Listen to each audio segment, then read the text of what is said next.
E aí, pessoal, olha só. Então vamos lá.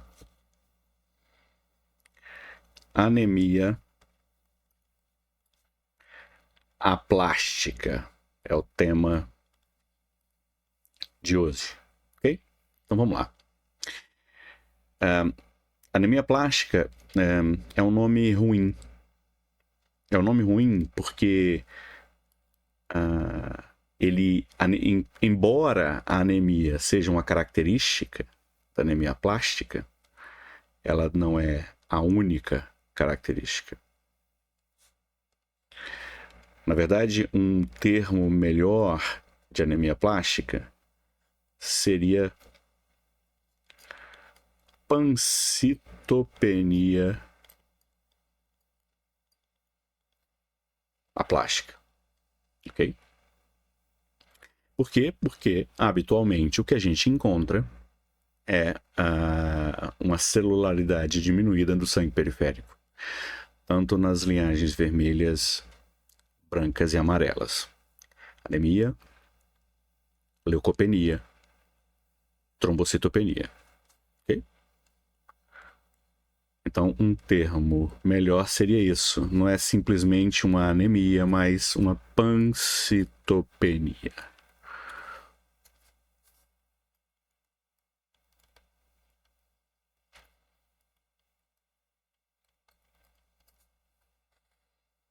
Vou deixar isso aqui, ok? Tá. Uma outra coisa importante, vou centralizar aqui. Isso. Uma outra coisa importante é que o aplástico aqui é que há de não ter, plástico é de desenvolver, não tem envolvimento, porque a pancitopenia plástica, ou anemia plástica, melhor dizendo, é uma síndrome de falência da medula óssea. Falência da medula óssea, ok? E essa falência da medula óssea, ela é demonstrada por exames, nesse caso, aspirado e biópsia de medula óssea, em que você tem, então, hipocelularidade na medula óssea, ok? Então, anemia plástica é pancitopenia mais hipocelularidade. Isso é interessante porque uma doença que pode ser confundida com anemia plástica é uma doença chamada síndrome mielodisplásica. A gente vai falar um pouquinho melhor sobre ela em um outro vídeo, mas síndrome mielodisplásica é uma doença habitualmente de idosos em que você tem pancitopenia, sim, mas ao contrário da anemia plástica, você tem uma hipercelularidade na medula óssea.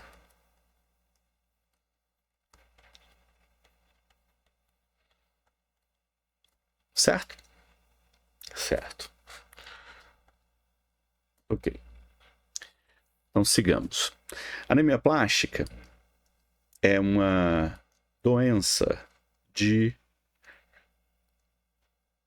ocorre em qualquer idade, ok? E atinge igualmente homens e mulheres. Vou botar aqui, ó, homens, mulheres e homens igualmente. E observação, qualquer idade. Ok? Em alguns lugares vocês vão ver que existem pelo menos 2 picos de incidência, um mais jovem, um mais velho, mas eu acho que é importante que você esteja atento que anemia plástica pode acontecer em qualquer idade, tá? E é uma síndrome de falência de medula óssea que em 80% dos casos é adquirida. Tá? Ou seja, a pessoa nasceu com a medula óssea normocelular, normofuncionante, mas por algum motivo ela perdeu a capacidade de produzir célula a partir das células progenitoras da medula óssea. E essas causas vão desde vírus, infecção viral, eu posso citar aqui o HIV, o parvovírus B19, o Epstein-Barr vírus, por exemplo. Eu tenho medicação, drogas, e aqui eu posso citar as quimioterapias, mas existe uma série de outras drogas que, embora raramente estão envolvidas, há relatos, então, de anemia plástica. Inclusive, por exemplo, uma medicação que eu por exemplo, tomo com bastante e prescrevo com frequência, que é ibuprofeno, por exemplo. Radiação.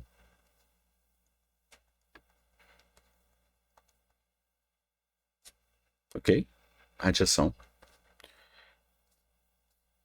Mecanismo imune, autoimune ou aloimune. Aqui eu posso citar lúpus. E químicos tóxicos.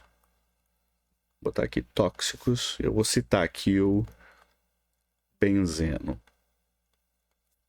Além disso, você tem a anemia plástica associada à gravidez, onde há descrição de possível associação causal, certo? Entre outras. E, por último, há uma causa, mas ela é idiopática, grande parte das vezes, ok? No restante, o que sobrou aqui, os 20%, a gente chama, vou botar de outra cor. E no restante, esses outros 20% será de causas herdadas, que a gente não vai explorar especificamente nesse vídeo, mas existe uma série de doenças herdadas, hereditárias, que além da anemia plástica produzem problemas no corpo, baixa estatura, alteração na cabelo, alterações morfológicas no corpo do paciente, e que a gente não vai citar aqui, mas que estão envolvidas, então, como causas da anemia plástica. 10% dos adultos acabam sendo diagnosticados com uma causa herdada, nesse caso, tá? A gente chama de herdada ou constitucional. Constitucional.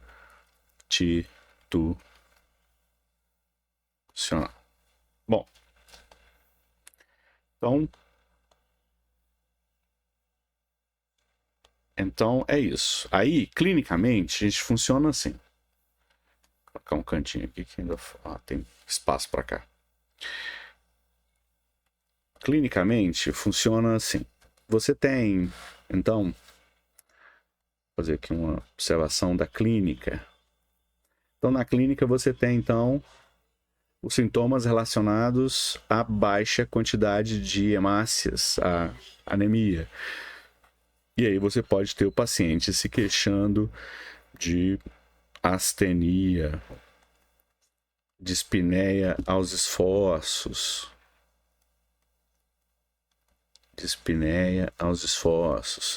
Você pode ter sintomas associados à leucopenia. E aí essa leucopenia, muitas vezes, ela vai ser manifestada clinicamente como infecções recorrentes, infecção de urina recorrente, pneumonia recorrente, infecções de pele. E a trombocitopenia,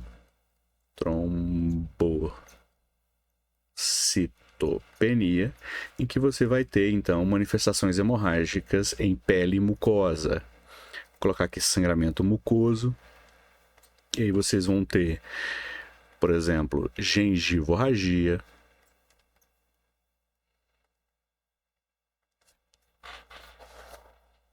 petequias, equimoses, púrpura e assim vai. Certo? Certo. vale também uma outra observação, desculpa eu gritar no ouvido de vocês, vale uma observação de que geralmente é de instalação insidiosa. Ok? Certo? Certo. Além disso, vou colocar aqui uma cor diferente. Existe um subgrupo. Está aparecendo? Tá. Existe um subgrupo de pacientes com anemia plástica que vão se apresentar clinicamente com sinais sugestivos de hepatite, inclusive com icterícia. Certo? Certo. Bom, então é isso aqui. Para eu dizer que o paciente tem anemia plástica, o que vai definir é essa hiposcelularidade aqui. E essa hiposcelularidade, ela vai ser vista no exame de medula óssea, em que você vai fazer, então, um aspirado e biópsia da medula óssea. O aspirado pode ter uma ideia de quantidade, mas a biópsia dá uma ideia de qualidade e de estrutura presente. Então, a biópsia tem uma vantagem de você ver estruturalmente a medula óssea melhor do que o aspirado, em que você vai ter ali um monte de célula misturada. Então, é descrito pelos materiais que você precisa de um aspirado e biópsia de medula óssea.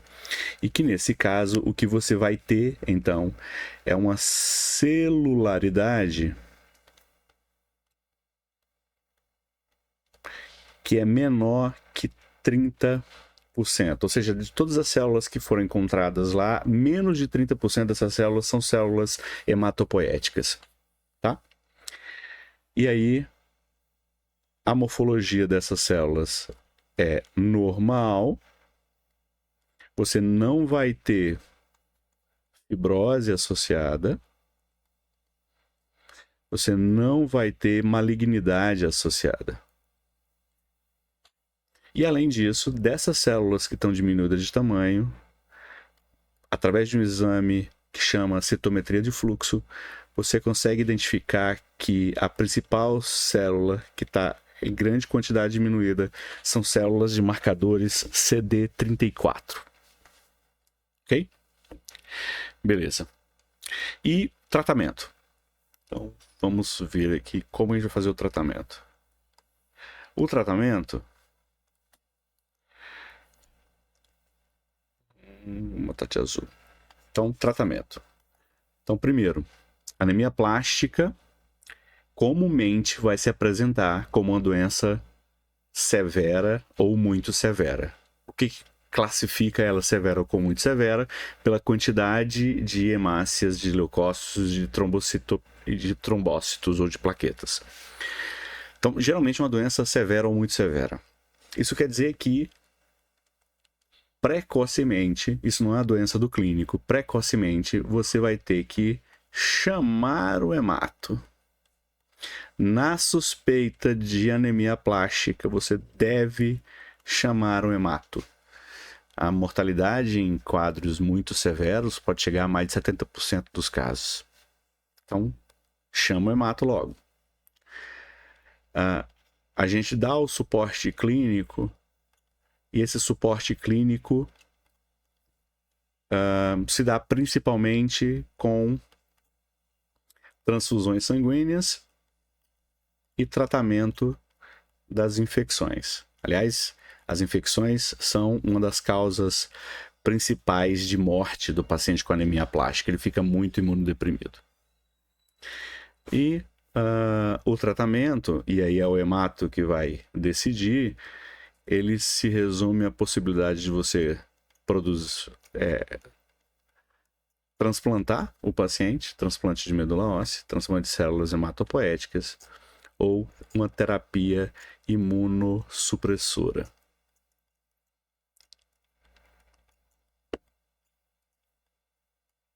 Certo? Então é isso. Uma aula básica sobre anemia plástica, para a gente ter no nosso currículo de Yamato desse semestre. Valeu? Um abraço para vocês.